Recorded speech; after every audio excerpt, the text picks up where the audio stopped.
बात हो रही है अब्राहम अकॉर्ड की, मैंने आपकी भी एक दो वीडियोस उस हवाले से देखी और वो भी बड़ी ज़बरदस्त थी, लेकिन उस तरफ जाने से पहले ज़रा अंदरूनी सियासत से अगर हम आगाज़ कर सकें आपके साथ कि ये जो सियासी हलचल अब मचने लग गई है या कोशिश हो रही है इस हवाले से, खैबर पख्तूनख्वा की हुकूमत, मखसूस नशिस्तों का फ़ैसला, इसके बाद आपको क्या लग रहा है खैबर पख्तूनख्वा में हुकूमत गिराने की कोई कोशिश बाज़ाब्ता तौर पर हुई है, कोई प्लान का हिस्सा है आपकी खबरों के मुताबिक?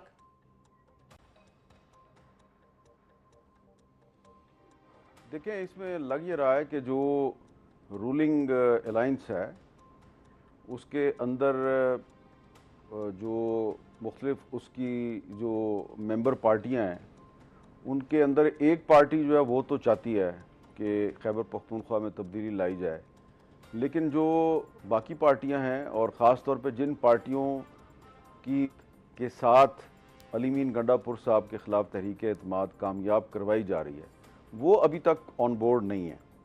उसके लिए कोशिश की गई थी, लेकिन वो अभी तक ऑन बोर्ड नहीं हुए। ख़ास तौर पे जो JUIF है, क्योंकि उनके काफ़ी मेंबरान हैं खैबर पख्तूनख्वा असम्बली में, और ये जो मखसूस नशस्तों का फ़ैसला आया सुप्रीम कोर्ट का, इसके बाद उनका भी नंबर जो है वो बढ़ गया है, वो भी ऑन बोर्ड नहीं है। ANP भी ऑन बोर्ड नहीं है, पीपल्स पार्टी भी ऑन बोर्ड नहीं है। अलबत्ता मुस्लिम लीग नून के अंदर कुछ लोग जो हैं वो कोशिश कर रहे हैं कि तहरीक अदम-ए-एतमाद के लिए कोई कंसेंसस कैंडिडेट जो है उस पर इत्फाक राय कर लिया जाए। मानेंगे वो नहीं, ये मैं आपको बता दूं, मानेंगे नहीं वो, लेकिन उनकी कोशिश तो चल रही है। लेकिन अली मीन गंडापुर साहब जो हैं उनके बारे में ये तासुर इसलिए पैदा हो गया कि उनके ख़िलाफ़ कोई कार्रवाई होने वाली है। बुनियादी वजह उसकी ये है कि उनकी जो तहरीक इंसाफ के अंदर जो इख्तलाफात हैं वो आजकल बहुत हाईलाइट हुए हैं, तो उसकी वजह से शायद ये एक तासुर बन गया कि जो उनकी पार्टी के 35 जो आज़ाद अरकान हैं जो कि खैबर पख्तूनख्वा असम्बली के मेंबर हैं, तो उनमें से अगर 20-25 तोड़ लिए जाएँ तो तहरीक अदम-ए-एतमाद कामयाब हो सकती है।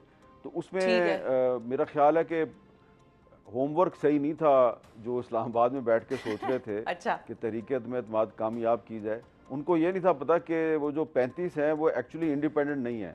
वो 35 जो हैं वो सारे के सारे जो हैं वो सुन्नी इत्तेहाद कौंसिल में शामिल हो चुके हैं, और सुन्नी इत्तेहाद कौंसिल जो है वो अगर उसके डिसिप्लिन को वो वायलेट करेंगे तो साहबजादा हामिद रज़ा साहब उनके खिलाफ कोई ना एक्शन कोई ले लेंगे। लीगल एक्शन ठीक भी है। ले सकते हैं। अच्छा, तो फिर मीर साहब तो जब हम ये वजह है जिसकी वजह से ठीक है, तो फिर मीर साहब अब एक और स्टेटमेंट याद आ रही है, जिस तरह से आपने बताया कि Peoples Party, ANP, Fazlur Rehman साहब ये अभी ऑन बोर्ड नहीं है इस सारे प्लान के हवाले से, लेकिन अली जो गंडापुर साहब की हुकूमत है उसके जो एक और बड़े नाकिद हैं, बड़े सख्त मुखासमत रखने वाले गवर्नर खैबर पख्तूनख्वा, वो ये कहते हैं कि मेरे हाथ में 50 लोग हैं ऑलरेडी। तो वो किस पैराए में बात कर रहे हैं, किस कॉन्टेक्स्ट में कर रहे हैं, उनका कोई और होमवर्क हुआ है क्या?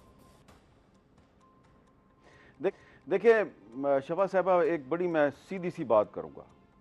जब तक मोहम्मद अली सैफ अली मीन गंडापुर के साथ है तो गवर्नर खैबर पख्तूनख्वा के हाथ में 50 आदमी हों या 100 आदमी हों, मुझे नहीं लगता कि उनके ख़िलाफ़ तहरीक अदम-ए-एतमाद को कामयाब कराना इतना आसान होगा। क्योंकि अली मीन गंडापुर साहब जो हैं वो ठीक है, वो उनका ताल्लुक़ PTI के साथ है, लेकिन और बहुत सी जगहों पर भी उन्होंने अपने ताल्लुकात ठीक रखे हुए हैं, और उसका सबसे बड़ा सबूत बैरिस्टर मोहम्मद अली सैफ का उनकी हुकूमत का तर्जुमान होना है। बस मैं इतना ही कहूँगा, और गवर्नर साहब को चाहिए कि वो बैरिस्टर मोहम्मद अली सैफ साहब जो हैं पहले उनको तोड़े तो फिर मामला आगे बढ़ेगा। अच्छा, बड़ा ही की पॉइंट आपने हाईलाइट किया। वैसे तो हम समझ सकते हैं कि कोई भी अदम एतमाद पाकिस्तान में किस तरीके से कामयाब होती है, खास मखसूस उसकी सपोर्ट चाहिए होती है, लेकिन बैरिस्टर सैफ के ऊपर आपने खासा एक वो रखा है पॉइंट। अब लोग उनको अपनी पार्टी में भी खासा उस नज़र से देखेंगे, वैसे तो वो एक अलग नज़र से देखते ही हैं उनको, लेकिन अब और ज़्यादा उनकी उठने बैठने पर मज़ीद वो एक होगा उनके ऊपर। अच्छा, ये बताइए मीर साहब कि फजलुर रहमान साहब जो अली अमीन साहब से बड़ी सख्त एक अगर हम इख्तिलाफ कहें या लड़ाई कहें, और अली अमीन साहब भी जब मौलाना के साथ बातचीत भी हो रही थी तो भी अली अमीन साहब की स्टेटमेंट्स उनके खिलाफ आते हुए रुकती नहीं थी, और मौलाना साहब ने हालांकि कुछ दफ़ा रिफ्रेन भी किया, उनके बारे में जवाब भी नहीं दिए, लेकिन अली अमीन साहब ने फिर भी अपने आप को जो है वो रोका नहीं। तो अपने बदतरीन दुश्मन को, सियासी दुश्मन को मौलाना साहब रेस्क्यू कर गए, ये हम कह सकते हैं? नहीं, ये हम बिल्कुल भी नहीं कह सकते। मौलाना साहब जो हैं उनका ये ख्याल है कि अली मीन गंडापुर साहब जो हैं, अगर उनको तहरीक अदम एतमाद के ज़रिए चीफ मिनिस्टरशिप से हटाया गया तो वो एक सियासी शहीद बन जाएंगे, वो मजलूम बन जाएंगे। तो इस वक्त उनका ये ख्याल है कि अली मीन गंडापुर साहब जो हैं वो न सिर्फ ये कि सूबे में बड़े अनपॉपुलर हैं, बल्कि within the ranks of Pakistan Tehreek Insaf वो बहुत ज़्यादा अनपॉपुलर हैं, वोटर भी उनसे खुश नहीं है। और ये उनके ख्याल में एक सुनहरी मौका है कि अगर इनको कंटिन्यू करवाया जाए अली मीन गंडापुर साहब को, और एक ऐसे मौके पर कंटिन्यू करवाया जाए जबकि जो इमरान खान साहब के बहुत से जो करीबी लोग हैं वो भी अली मीन गंडापुर से खुश नहीं हैं, तो उसके बावजूद अगर वो कंटिन्यू करते हैं तो इससे खैबर पख्तूनख्वा सूबे में तहरीक इंसाफ की अनपॉपुलरिटी में इजाफा होगा और अली मीन गंडापुर साहब जो हैं उनके जो सियासी मुखालफीन हैं उनको फ़ायदा होगा। तो मौलाना फजलुर रहमान साहब की नज़र जो है वो अगले इलेक्शन पे है, और अगले इलेक्शन में कामयाबी के लिए वो समझते हैं कि बहुत ज़रूरी है कि Ali Amin Gandapur must continue as chief minister. बिल्कुल सही है। हालांकि इसी किस्म की बात मियां नवाज शरीफ साहब भी 2022 में किया करते थे। मीर साहब, आपको याद होगा कि वो भी ये कहते थे कि इमरान खान की हुकूमत मत गिराओ, ये अपने वजन के तहत खुद अब गिर जाएंगे, ये अनपॉपुलर हो रहे हैं, इनको मजीद अनपॉपुलर होने दो। ये नवाज शरीफ साहब की राय नहीं थी, ये पीपल्स पार्टी की भी राय थी, ये बहुत से लोगों की राय थी। और क्योंकि आपको याद है ना कि जिस ज़माने में ये तहरीक अदम एतमाद का खेल शुरू हुआ था ये 2021 था, तो मेरे पर उन दिनों में पाबंदी थी। जी। मेरे पास काफ़ी फालतू टाइम होता था, तो मैं इस्लामाबाद में हर उस जगह पे पहुंच जाता था जहाँ पे कोई इस तरह की साजिश हो रही होती थी, और रात को लेट नाइट तक मैं उनके साथ बैठता था। तो ऐसी ही एक महफिल थी जिसमें कि शहबाज शरीफ साहब थे, बिलावल साहब थे, और इसके अलावा JUI के कुछ लोग थे। और मैं आपको ये भी बता देता हूँ कि उस वक्त शेख रुहेल असगर साहब जो हैं वो मुस्लिम लीग नून के MNA थे, तो उन्होंने एक खाने पे बुलाया हुआ था सबको, वहाँ पे उन्होंने मुझे भी बुला लिया। अच्छा। तो अब वो MNA नहीं है, तो वहाँ पर मैंने इन सब से पूछा था, ये मैंने खुद पूछा था शहबाज शरीफ साहब से, बिलावल साहब से, और गफूर हैदरी साहब थे वहाँ पे। मैंने इन तीनों से पूछा था कि आप इकट्ठे हैं सारे, और भी लोगों को आप ला रहे हैं, तो आप ये नहीं समझते कि अगर आप इमरान खान को तहरीक अदम एतमाद के ज़रिए हटाएंगे तो वो इस वक्त बहुत अनपॉपुलर है, तो वो एक हीरो बन जाएगा। तो इन सब का ये ख्याल था कि उन्होंने मुल्क तबाह कर दिया है, मुल्क बचाने के लिए इमरान खान को हटाना बड़ा ज़रूरी है। तो मैंने उनसे कहा कि देखें, बात यह है कि इतना तो मैं भी बेवकूफ़ नहीं हूँ, मुझे भी पता है कि जो जनरल बाजवा साहब हैं वो एक्सटेंशन लेना चाहते हैं एक और, तो एक और एक्सटेंशन लेना चाहते हैं, तो इसके लिए वो थोड़ा प्रेशराइज़ कर रहे हैं इमरान खान को, तो इसके लिए वो आपको इस्तेमाल कर रहे हैं। तो अगर आप लोग इस्तेमाल हो रहे हैं तो आपको लगता है कि इमरान खान साहब जो हैं वो इस तरीके से जनरल बाजवा साहब को एक्सटेंशन देने के बाद वो आपकी बात सुनेंगे?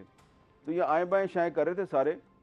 तो नवाज शरीफ साहब जो हैं वो उस वक्त लंदन में बैठे हुए थे, और उस वक्त शाहिद खाकान अब्बासी साहब बहुत आ जा रहे थे उनके पास। बाजवा साहब और नवाज शरीफ साहब के दरमियान शाहिद खाकान अब्बासी साहब ने काफ़ी पैगाम रसानी भी की। तो ये एक तासुर है कि जी नवाज शरीफ साहब जो हैं वो चाहते थे कि इमरान खान के ख़िलाफ़ तहरीक अदम एतमाद ना लाई जाए। जो तहरीक अदम एतमाद आई थी वो नवाज शरीफ साहब की कंसेंट से आई थी, उनकी मर्ज़ी से आई थी, और उसके बाद फिर जब तहरीक अदम एतमाद टेबल हो गई, उसके बाद बाजवा साहब ने और जनरल फैज़ साहब ने कोशिश की कि ये वापस हो जाए, और ये सारे जो हैं इनको बुलाकर बाजवा साहब ने कहा इसको वापस करो। वहाँ पर जो बलूचिस्तान के कुछ रहनुमा थे वो डट गए थे, उसमें खालिद मक्सी साहब थे, उसमें अख्तर मैंगल साहब थे, और एक और बलूचिस्तान के रहनुमा थे। 3-4 जो बलोच रहनुमा थे ये डट गए थे। तो ये तासुर बिल्कुल गलत है कि जी नवाज शरीफ साहब जो हैं वो तहरीक अदम एतमाद के। लेकिन मीर साहब, यही दोनों हजरात फिर PDM हुकूमत का भी हिस्सा बने थे, अगर उस वक्त वो डट भी गए थे कि हम नहीं इसका वो बनते पार्ट। आप अख्तर मैंगल साहब की बात कर रहे हैं और खालिद मक्सी साहब की बात कर रहे हैं? जी हाँ, ये बिल्कुल बने। खालिद मक्सी साहब जो है उन्होंने तो जनरल बाजवा को यहाँ तक कहा था उस मीटिंग में कि बाजवा साहब, मैंने तो अभी 24 घंटे पहले जो है बाप पार्टी जो है उसकी तरफ से प्रेस कॉन्फ्रेंस का ऐलान किया और मैंने इनकी हमायत की है, तो अब आप कह रहे हैं जी कि तहरीक-ए-एतमाद वापस लो और इमरान खान शुड कंटिन्यू, तो ये तो फिर आप इस तरह करें, फिर आप मार्शल लॉ लगा दें इस मुल्क में, अगर आपने इस तरह ही करना है। तो ये देखिए ज़रा, बाप पार्टी जिसके बारे में कहा जाता था कि वो बिल्कुल इस्टेब्लिशमेंट की जेब में थी, उसके रहनुमा खालिद मक्सी साहब ने इनकार कर दिया। बाद में अख्तर महगल साहब पीडीएम में शामिल हुए, लेकिन फिर उनके इख्तलाफात हो गए, क्योंकि वो उनके इख्तलाफात इमरान खान से भी हुए थे। वो इमरान खान के साथ भी एक पॉइंट पर उनके साथ गए थे कि आप लापता अफराद का मसला हल करें। जब वो मसला हल नहीं हुआ, उन्होंने उनका साथ छोड़ दिया। फिर पीडीएम की गवर्नमेंट में भी उनका यही फड्डा था, और अभी भी उन्होंने जो असेंबली से इस्तीफा दिया हुआ है, उसके पीछे भी यही कहानी है। बिल्कुल तो सही है। इसलिए आप ये कह सकते हैं कि इमरान खान के खिलाफ तहरीक-ए-एतमाद में वो लोग इनके साथ थे, लेकिन अब तो वो इनके साथ नहीं। हाँ जी, अब इनके साथ नहीं। तारीख बस बड़ी बेरहम होती है, बहुत सारे लोगों को बेनकाब करती जाती है साथ साथ। अच्छा मीर साहब, ये बताएं आप कि पीपल्स पार्टी इस वक्त की क्या सिचुएशन है? कल हमारे प्रोग्राम में साहिबजादा हामिद रजा साहब थे, वो ये कह के गए हैं कि अब परेशान होने का वक्त वफाक का आ गया है और वफाक में भी कुर्सियाँ तब्दील हो सकती हैं, कोई और फ्रंट पे आके बैठ सकता है, तो नून लीग के लिए खासा परेशानी का वक्त है। और साथ ही खबर ये भी उड़ी हुई है कि पीपल्स पार्टी जो है वो बाकायदा तौर पर कैबिनेट में शायद शामिल होने की हवाले से बाज़गश्त भी चल रही है, बातचीत हो रही है, सोच विचार हो रहा है। आपकी इस हवाले से क्या इतलात हैं? पीपल्स पार्टी अभी कहाँ खड़ी है, क्या हो रहा है?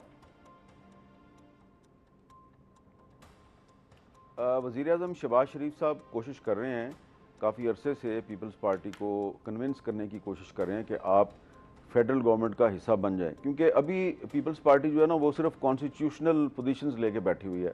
प्रेसिडेंट ऑफ पाकिस्तान का ओहदा है और 2 सूबों की उनके पास गवर्नरशिप है, तो इन ओहदों पे वो बैठे हुए हैं। तो लेकिन शहबाज शरीफ साहब चाहते हैं कि वो कैबिनेट में भी शामिल हो जाए। उसके लिए उन्होंने उनको 5-6 बड़ी अहम वजारतें भी ऑफ़र की हैं। इस पर पीपल्स पार्टी के अंदर इब्तदा में ये राय थी कि हमें इनके साथ शामिल हो जाना चाहिए, लेकिन फिर बिलावल भुट्टो जरदारी साहब जो हैं, उन्होंने जब सलाह मशवरा किया, अपनी सेंट्रल एग्जीक्यूटिव कमेटी के अरकान से बातचीत की, तो उनका ये ख्याल था, ख़ास तौर पे जो पीपल्स पार्टी पंजाब के जो रहनुमा हैं, कि जी हमारी तो लड़ाई चल रही है मुस्लिम लीग नून के साथ सूबा पंजाब में, उन्होंने जो वादे किए थे वही पूरे नहीं किए, तो प्लीज़ आप इनका फेडरल गवर्नमेंट का हिस्सा ना बने। तो बिलावल भुट्टो जरदारी साहब ने अभी 2 दिन पहले भी ये कन्वे किया कि हम फिलहाल फेडरल गवर्नमेंट में शामिल नहीं होना चाहते। इसकी एक देखें सीधी सी वजह भी है। इसकी एक वजह ये है कि ठीक है, वो वजह यह है कि ठीक है, सुप्रीम कोर्ट ऑफ पाकिस्तान ने मखसूस नशस्तों पे एक ऐसा फ़ैसला दिया है जिससे कि मुस्लिम लीग नून को बहुत ज़्यादा फ़ायदा हुआ है, उसकी सीटों की तादाद बढ़ गई है। लेकिन इसके बावजूद ये हुकूमत इतनी अनपॉपुलर है कि पीपल्स पार्टी जो कि इनकी इत्तेहादी है, वो उस पार्टी के वोटों से ये हुकूमत खड़ी है। उसके बावजूद पीपल्स पार्टी इस हुकूमत की काबीना में शामिल होने से गुरेज कर रही है और मुसलसल गुरेज किए जा रही है। और अभी मुझे लगता है कि फ़िलहाल आने वाले काफ़ी अरसे तक पीपल्स पार्टी गुरेज की पॉलिसी ही इख्तियार करेगी। गुरेज ही करेगी, बिल्कुल ठीक है। अच्छा।